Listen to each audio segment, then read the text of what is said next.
Bienvenidos sean todos a sumarse a través de nuestra ventana a nuevas realidades, curiosidades y experiencias. Acompáñenos a expandir en conjunto nuestras conciencias y tratar de escudriñar entre los límites de la percepción. André Quebrón Enríquez y Andrés Blanco Morales les guiaremos por un laberinto de misterios, intrigas, cuestionamientos y conspiraciones. El guardián de ese laberinto no lo permite. ¿Cierto, Mr. Joe? Sí, Mr. Sí, feliz año para usted también, Mr. Joe. ¿Y? Very well, Mr. Joe. Pitágoras, cuando era preguntado sobre qué era el tiempo, respondía que era el alma de este mundo. Lo curioso es de qué pasa cuando nos encontramos con algo fuera de su tiempo. Y precisamente ese va a ser el tema del día de hoy. Vamos a hablar de los U-Parts. U-Parts. Es correcto. O parte. O parte. Un U-Part, que realmente lo que significa es Out of Place Artifact, o sea, un artefacto fuera de su tiempo. Ok. Y esto pasa debido a que en nuestro mundo cotidiano se encuentran día a día con presuntos misterios de la historia. Misterios que, ya sea a través de una investigación antropológica, sociológica o arqueológica, se van develando. Así, por ejemplo, encontramos noticias que arqueólogos en alguna zona inhóspita de nuestro mundo hacen excavaciones sistémicas y de repente se encuentran con algo que no calza y que además les incomoda en su línea histórica tradicional. Ok. ¿Por qué es esto? Bueno, porque precisamente la historia es una ciencia que estudia cómo ha devenido la cultura humana desenvolviéndose a lo largo del tiempo y tiene una estructura en teoría lógica. Y existe lo que ya los científicos y los denotados denominan verdades enciclopédicas. Ok. ¿Qué es una verdad enciclopédica? Alguna que nosotros hemos consumido desde nuestra infancia a través de nuestros sistemas de educación tradicional y que dicen esto fue así y no puede debatirse. Esa es la verdad absoluta. Es la verdad absoluta. Por ejemplo, existió una primera y una segunda guerra mundial y las fechas fueron tales y cuales. No se debate, hay hechos que comprueban que así pasó. Punto final. Punto final. ¿Qué pasa? Un ejemplo concreto. Okay. Si la historia normal que todos consumimos y entendemos indica que hace 200.000 años es donde aparece por primera vez el ser humano tal como lo conocemos, el Homo sapiens sapiens, y que por ende hasta por ahí de los 4.000 años antes de Cristo, 5.000 años antes de Cristo comienzan a darse los primeros, digamos, atisbos de civilizaciones, ¿okay? Es poco normal que encontremos una huella de un ser humano en un extracto geológico que sea el mismo que compartieron los dinosaurios hace millones de años. ¿Por qué? Porque en ese entonces, en teoría, no habían humanos. Correcto. ¿Cierto? Esa huella... A menos que fueran los picapiedra. A menos de que fueran los picapiedra, eso estamos completamente claros, pero como esa es otra dimensión... Es otro universo. Exacto, es otro universo, es multiuniverso, entonces no estamos hablando de eso propiamente. ¿Qué pasa? Que esa huella entonces se convierte en esto, en un U-Part, o sea, en un objeto fuera de su tiempo. De lugar y tiempo también. De lugar y de tiempo, es correcto. ¿Qué considera? Sí, pienso que de hecho estuve investigando un poco sobre eso y hay cosas bastante curiosas que llaman la atención, pero así como todo que hemos hablado en este programa, también hay gente que se ha aprovechado de eso, ¿verdad? Correcto. Y hay gente que ha hecho montajes que parecen, por ejemplo, hay uno de un martillo, no sé si se lo trae a usted, que hay un martillo que dice que está en una piedra que tiene millones de años y uno dice, ¿cómo llegó un martillo millones de años antes de que existiera? Sí. Y fue un montaje, por ejemplo, de alguien. Entonces hay casos que sí son mentira, y otros que uno dice, bueno, no hay explicación de cómo alguien, o cómo hay un jeroglífico de un astronauta, o lo que uno interpreta como un astronauta en esos casos, o cosas así que son fuera de lugar. Así es, y bueno, y aquí lo importante es ir como generando claridad con las definiciones. Por ejemplo, como un historiador o un arqueólogo o un paleontólogo lo que tiene es yacimientos de una cultura que ya no existe, pues uno lo que obtiene son interpretaciones de lo que ese científico o investigador, etcétera, da de lo que está viendo, o sea, está interpretando, y luego esa interpretación la coloca dentro de esa línea lógica que ya está preestablecida. Claro, puede hacer que de una misma observación o de un mismo objeto, de un mismo yacimiento arqueológico, etcétera, yo pueda tener una infinidad de interpretaciones. El mejor ejemplo es el tema de los moais en la isla de Pascua. Ajá. Que se han dado muchísimas interpretaciones o hipótesis de cómo podían trasladar estas piedras desde las canteras hasta los lugares donde finalmente yacieron los moais. Entonces han habido un montón de teorías, desde las teorías de que se utilizaba un sistema de cuerdas que iban jalando para ir llevando las piedras hasta su último lugar, que se utilizaban plataformas hechas con troncos de madera, y por eso es que la isla de Pascua está completamente deforestada, porque se utilizaron en su momento para hacer esa traslación, desde que utilizaban frases mágicas que permitían la levitación de las piedras hasta llegar a su punto. O sea, esas son las diferentes hipótesis e interpretaciones que de uno u otro investigador van a ir dando. Igual pasa con los objetos fuera de su tiempo. Que de hecho esos se podrían considerar UParts, o al menos cuando los encontraron tal vez la primera dijeron, mira, esto que está haciendo esto aquí puede ser un extraterrestre, como dice usted, hace un montón de hipótesis. O incluso, para no ir muy lejos, aquí en Costa Rica, las esferas de piedra que al día de hoy siguen sin explicación lógica. Siguen sin explicación lógica y por qué las hacían o algo así, pero uno ve esas esferas e inmediatamente uno dice, ¿cómo hicieron para hacer unas esferas perfectas en esos tiempos con piedra, verdad? Y se podrían considerar como, tal vez era alguien más avanzado les ayudó, y se puede encontrar como eso, como una cosa fuera de su lugar y tiempo. Es correcto.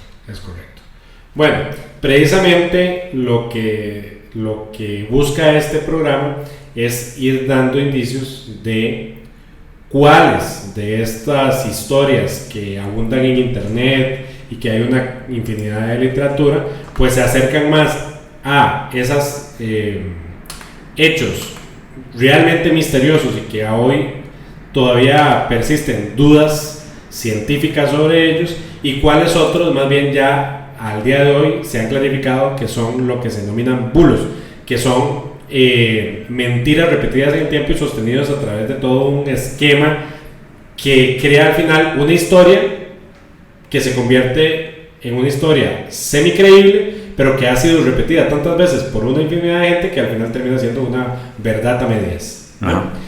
Entonces, de hecho, hay una cantidad enorme de UParts que han sido categorizados como falsificaciones al día de hoy.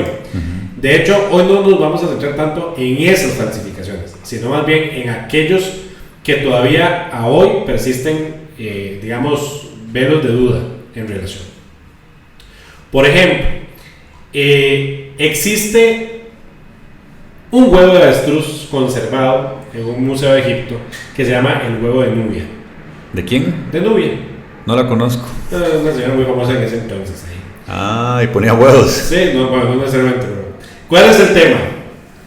Se tiene entendido de que la civilización egipcia como tal se funda por ahí del año 3100 a.C., entre el año 3000 y 3100 a.C., y que por ende el desarrollo de las pirámides, sobre todo las tres principales pirámides, que son las de Keops, Kefren y Miserinos en Egipto, se desarrolla después, y que en teoría están nombradas así por los faraones que en su momento existieron y que mandaron a construirlas.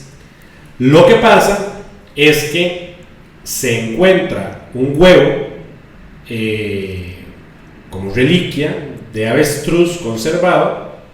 Como el huevo es una materia orgánica, se le puede hacer un análisis de datación de carbono 14, que es un sistema científico para definir cómo se va degradando el átomo de carbono, y dependiendo de cómo se ha ido degradando en el tiempo, se puede llegar a una fecha de cuando inició esa degradación. Y se determina que el huevo data de un periodo de alrededor de entre el 12.000 y 10.000 antes de Cristo. El huevo. ¿Qué pasa? Que en el huevo hay una inscripción y un pictograma, y el pictograma es de las 3 pirámides. ¿Okay? Bueno, entonces aquí vienen ya las interpretaciones. 1. ¿Serán las 3 pirámides o simplemente un garabato que parece 3 pirámides? Exactamente. Que aquí entra otra definición que se llama pareidolia.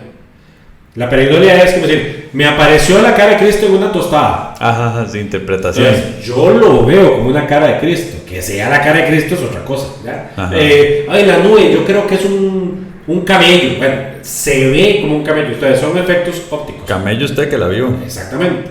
Entonces, en el huevo, que estamos hablando. Ya me estaba chequeando. Sí, en el huevo que estamos hablando. Sale un pictograma de, en teoría, las 3 pirámides. Entonces, nuevamente, cabe dentro de esa serie de hipótesis la posibilidad de que sí, sean las 3 pirámides. O como puede ser de que no sean las 3 pirámides, sino que sea algo parecido. Otra interpretación de otras construcciones o otras situaciones. Ahora, ¿qué pasa si nos vamos a la hipótesis de que fueran las 3 pirámides? Ahí ya entramos en un upper. O sea, ese dibujo está fuera de su tiempo, porque en teoría las pirámides fueron posteriores al huevo. ¿Qué pasa? Como el huevo o la gallina. Sí, que las pirámides o el huevo. Exacto. Bueno, también podría pasar de que el huevo sí sea de esa época, pero el dibujo sea posterior. Sí. Bueno, también cabe la posibilidad. Nada más de que dentro de los estudiosos de lo que se llama arqueoastronomía, que lo que tratan de identificar es de que entre un periodo del 12.000 a.C. al 8.000 a.C. pudo haber existido unas civilizaciones un poco más avanzadas, pues no futuristas ni nada que ver con los extraterrestres ni nada, sino que pudo haber existido una civilización madre un poco más avanzada que después de un proceso de cataclismo mundial, que de hecho en otro programa hablaremos precisamente del diluvio universal y un cataclismo que se dio más o menos por esa época, pudo haber sido borrada esa civilización y que más bien de esa civilización hubieran salido migrantes huyendo de ese cataclismo y que hayan permeado en otras civilizaciones más incipientes que hayan encontrado a lo largo del mundo y que parte de esa tecnología que ya se olvidó, ¿cierto? Les haya llegado a ellos y hayan podido construir sus civilizaciones. Tal vez gente de la Atlántida. Tal vez gente de la Atlántida, que tenemos otro programa. Tenemos otro programa, por si lo quieren buscar, ahí hablamos de la Atlántida. Claro. Entonces, ¿qué pasa? De hecho, mucha gente lo que dice es, bueno, aparentemente pudo haber una mega civilización, incluso en el mismo África, que de hecho escuchen nuestro programa de Atlántida, porque hay una hipótesis de relación a que fue ahí donde estaba Atlántida, etc.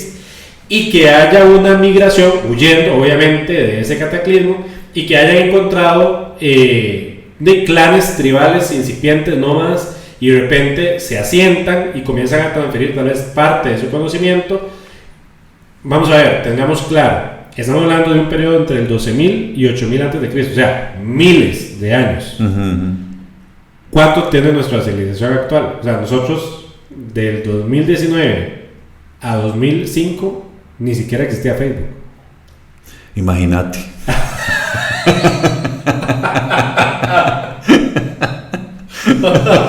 Al 2050 apenas había la televisión. ¿Al 2050? Sí. Es que bueno, estas cosas a uno lo sacan de tiempo. Ustedes se lo de 1950 apenas estaban los televisores. Se supone que la civilización antigua nuestra comienza a partir del año 3000 a.C. para acá. O sea, quiere decir que también hay posibilidades de que entre periodos suficientemente largos de tiempo puedan haber surgido y fenecido civilizaciones completas y que incluso nosotros no tengamos registros de una u otra. O sea, entre nuestra civilización y esa civilización puede ser que no nos hayamos conocido, ¿cierto? Correcto. Hay uno parecido ahí de Egipto que se llama la lámpara de Dendera. Ajá. ¿Lo tiene por ahí? Sí, correcto. Que es unos grabados que descubrieron en el siglo IV, antes de la era común. Ah, carajo. En el que se ve un hombre sujetar lo que la gente interpreta, vuelvo a decir, es interpretación como una bombilla. Entonces la gente dice, oh, es que mira, no hay electricidad y la luz y no sé qué. Sí. Al final, los expertos dicen, no, eso no es una bombilla. El que está encerrado en un bombillo es usted. Lo que es una flor de loto con una serpiente en el centro. Y uno dice, bueno, eso tiene más sentido. Pero si fuese una bombilla, sería un Hobart. Correcto. Vamos a ver. Con el caso de Dendera es interesantísimo porque en todo Egipto, solamente en ese templo, en el templo de Dendera, en los, digamos, en el recoveco más profundo del templo, en el baño del templo, digamos, hay dos jeroglíficos, por decirlo, pictogramas en los muros de este tipo de disque bombillas. Un famoso investigador del misterio, que luego se hizo mercadólogo del misterio, Eric von Daniken, había sacado un montón de libros donde cualquier cosa misteriosa que encontraba en un museo y que decía esto parece un extraterrestre, comenzó a decir todos extraterrestres. Y fue el que hizo famoso todo este tema de las lámparas de Dendera. Hay dos tesis, en efecto, la tesis donde se dice es una pareidolia, donde usted da una interpretación de que es una bombilla, pero realmente esto tiene una lógica. Por ejemplo, este templo era dedicado a tal y cual dios egipcio y que para ellos la flor de loto y la serpiente tenían una lógica, es eso.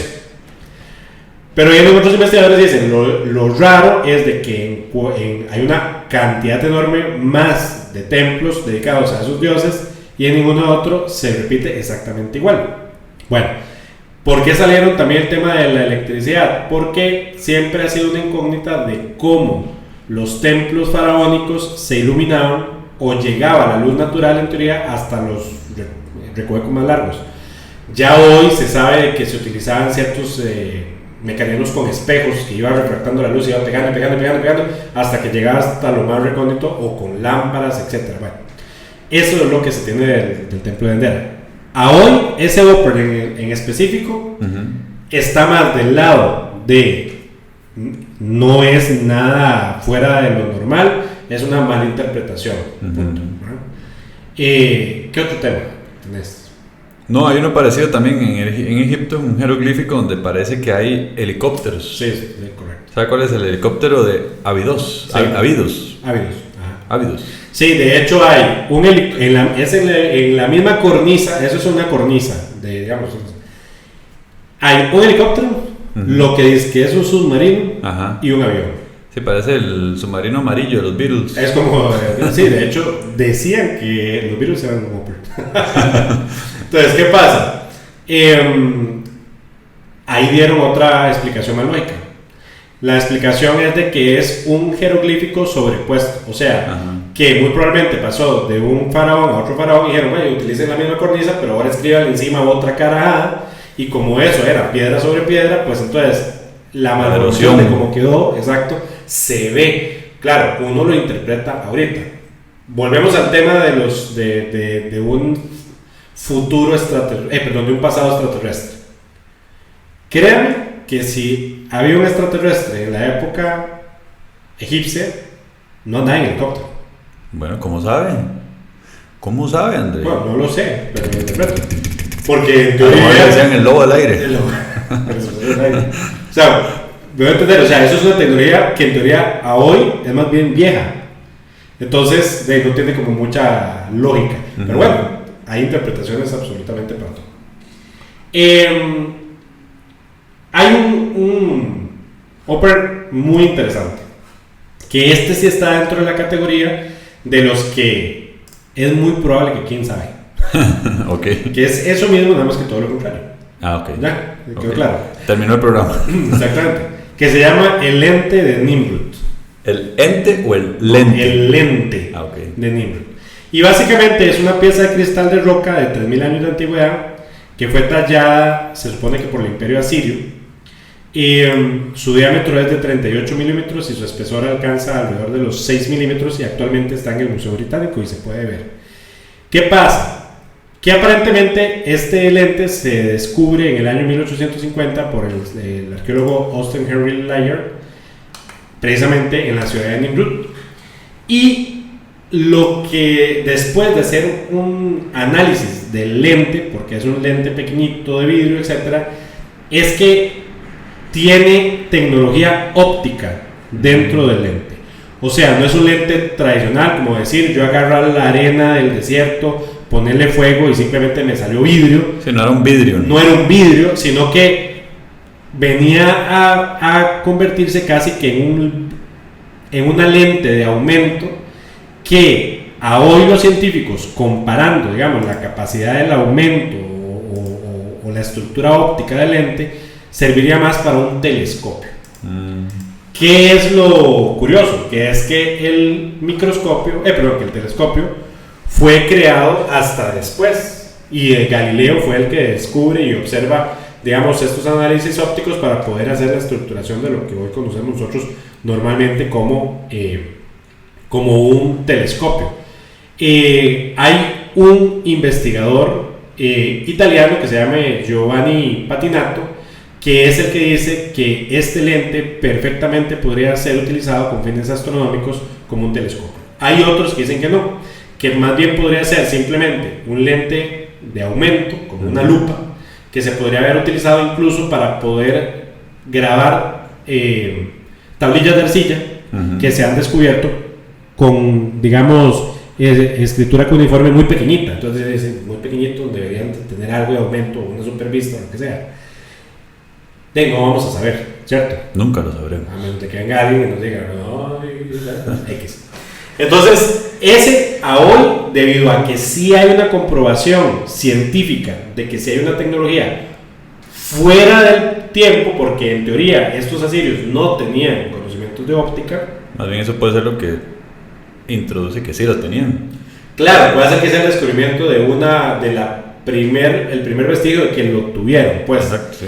La pregunta es cómo evolucionó para llegar a ese conocimiento. Pero bueno, es parte de. Como los mayos tenían conocimiento del número cero y otro montón de temas. Correcto. ¿Qué otro tema? Hay uno que se llama la batería de Bagdad. Correcto. ¿Lo has escuchado, don André? Correcto. Dice que unos obreros se estaban trabajando en 1936 cerca de Bagdad y encontraron una tumba. Y entonces estaba una vasija de 200 del 200 antes de la era común, con un interior algo extraño. Y cuando lo analizaron, vieron que la vasija, que era de barro, tenía un cilindro de cobre con una varilla de metal. Entonces la gente dice, mae, eso es una batería. Es una batería, weón. Entonces dijeron, a esta hora nada le ponemos electrolitos y debería poder funcionar como batería. Y de hecho lo hicieron y dice que sí, transmitía un poco de electricidad.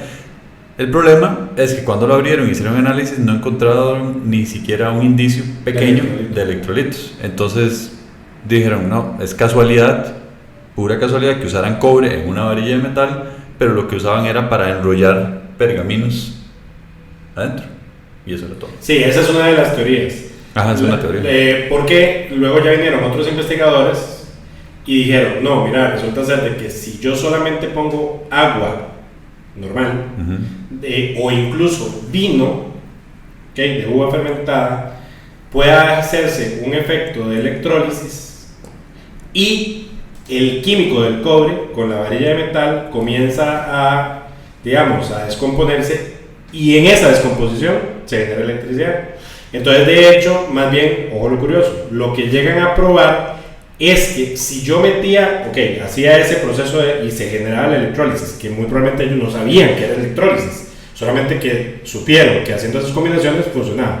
Metían una varilla de plata, por decirlo así, se tornaba dorada.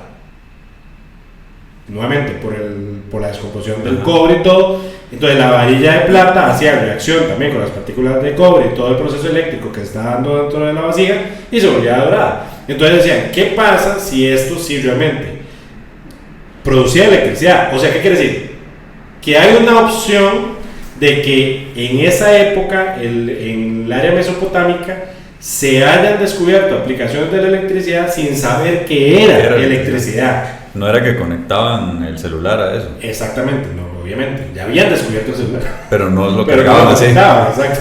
Lo frotaban y entonces, ¿qué quiere decir? Sí, muy probablemente estemos ante un vestigio de una reacción química incipiente, ¿verdad? Física, química, incipiente, porque luego se encontraron otras, o sea, se han encontrado otros vasijas con elementos similares y aparentemente tienen esos, digamos, esos detalles.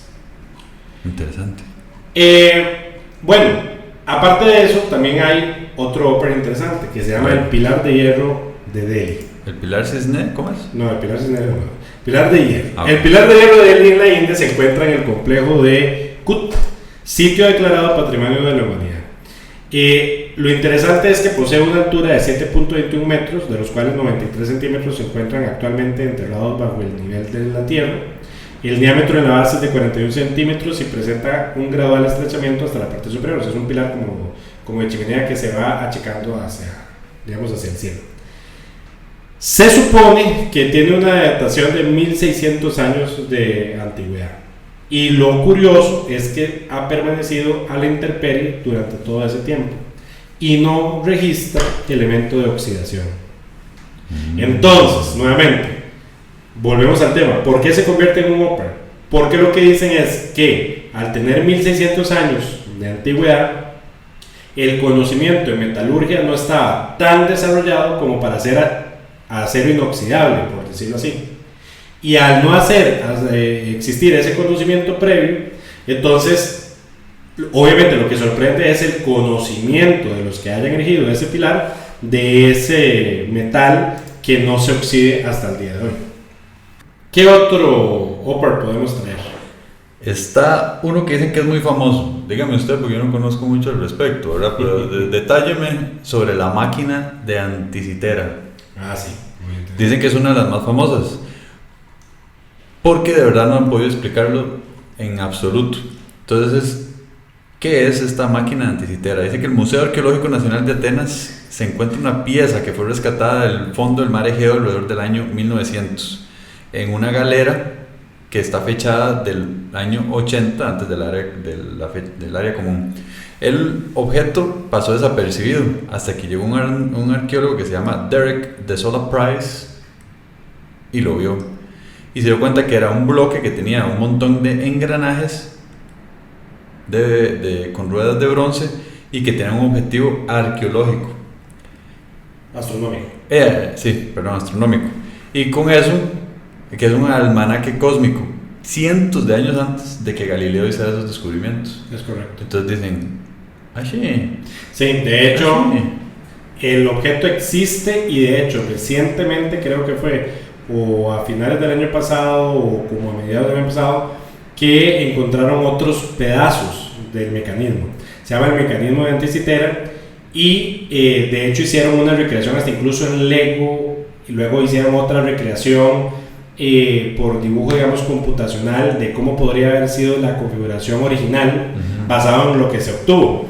Y era un mecanismo sumamente complicado de una cantidad enorme de engranes, donde el engranaje más grande medía aproximadamente 140 milímetros de diámetro y originalmente ese engranaje contaba con 223 dientes. O sea, ya solamente con tener un elemento que en teoría databa de 150 a 100 años antes de Cristo, que tuviera un mecanismo industrial de tuercas, que llaman, de tuercas o de giroscopios, de otros elementos dentados, etcétera, pues ya es extraño. Y aparentemente es una pequeña computadora. O sea, es una pequeña computadora que lo que hace es hacer un cálculo de posicionamiento astrológico. En otras palabras, astronómico, para saber en qué momento tal constelación va a estar en tal lado del cielo, qué momento se va a ocasionar un eclipse, etcétera, etcétera, a través de, en teoría, a cómo funciona un reloj, de decir, por cada tanto que gire esta rueda, me va a dar una medición y en el momento en que la rueda esté en tal punto, pues así va a estar también la configuración del cielo. Aparentemente los griegos habían desarrollado artilugios mecánicos importantes. Nada más de que no hay tantos registros escritos. De hecho, se habla de que habían pájaros de bronce con mecanismos que volaban. En teoría habían bustos de personas de mujeres, no, que se articulaban y eran como muñecos de ventríloco en las ferias, que eran mecánicos. De hecho, el mito en relación a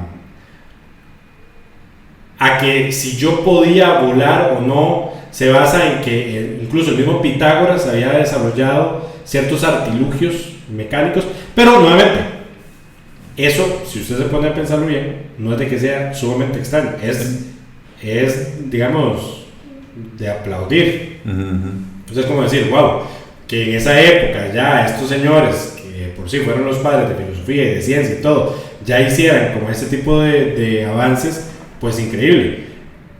Y que el tema es de que no se siguieron, digamos, utilizando, no se industrializaron al día de hoy, pero no quiere decir de que no por eso no hayan existido. También recuerde que hubo un momento en la historia que se quemó la biblioteca de Alejandría. Y ahí muy probablemente a lo mejor había información se haya perdido. Exacto. Es correcto. Hay otro elemento muy interesante que se conoce como la fuente magna. ¿Okay? Esa fuente magna realmente es un vaso fuente de arcilla, de piedra como basáltica, que se descubrió a las orillas del lago Titicaca en Bolivia.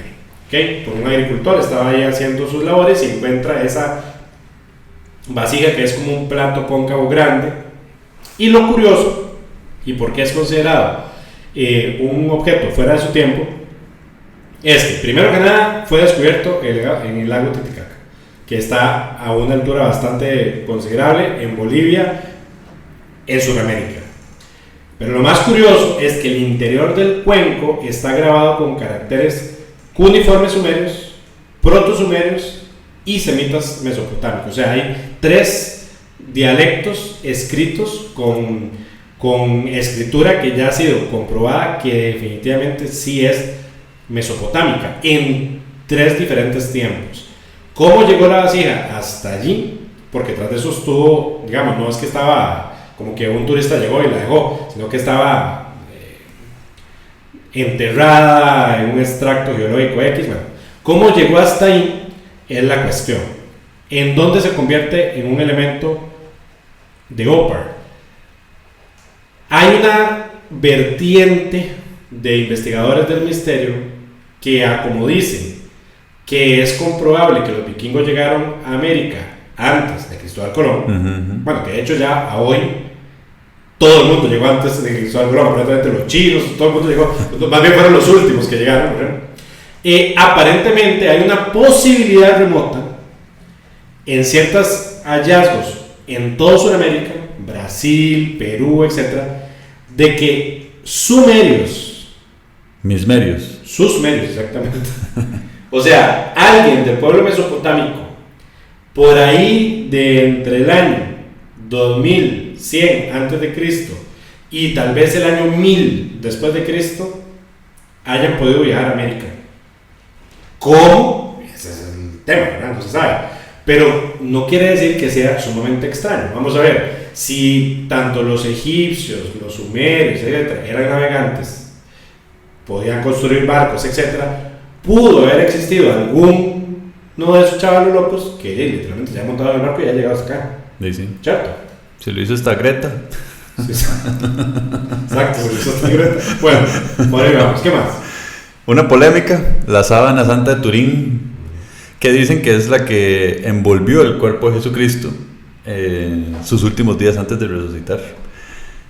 Nada más que las pruebas de carbono 14 que han hecho no datan de la fecha. Han salido muchas teorías, que es que se restauró, entonces ciertas partes de donde tomaron, si eran más recientes y otras más viejas, y hay teorías de cómo es que quedó plasmada la cara y el cuerpo de esa persona, sí, sea quien sea, pero como no hay comprobado al 100%, se sigue considerando un OPAR. Sí, de hecho, con la sábana santa de Turín es algo curioso, porque han existido una cantidad enorme de pruebas que se les ha hecho, pero siempre han sido pruebas parciales. En efecto, la sábana estuvo recorriendo Europa por un montón de tiempo y aparentemente llegó a estar dentro de un cofre de plomo o de plata, en este momento no me acuerdo bien, en un lugar donde sufre un incendio y el mismo calor hace que derrita ese cofre y caiga y queme parte de la sábana. Entonces se tuvo que restaurar. Después de la restauración, entonces hubo combinación de telas. Como el análisis de carbono 14, porque hasta la misma iglesia ha mandado a hacer análisis, toma todo material orgánico, ¿cierto?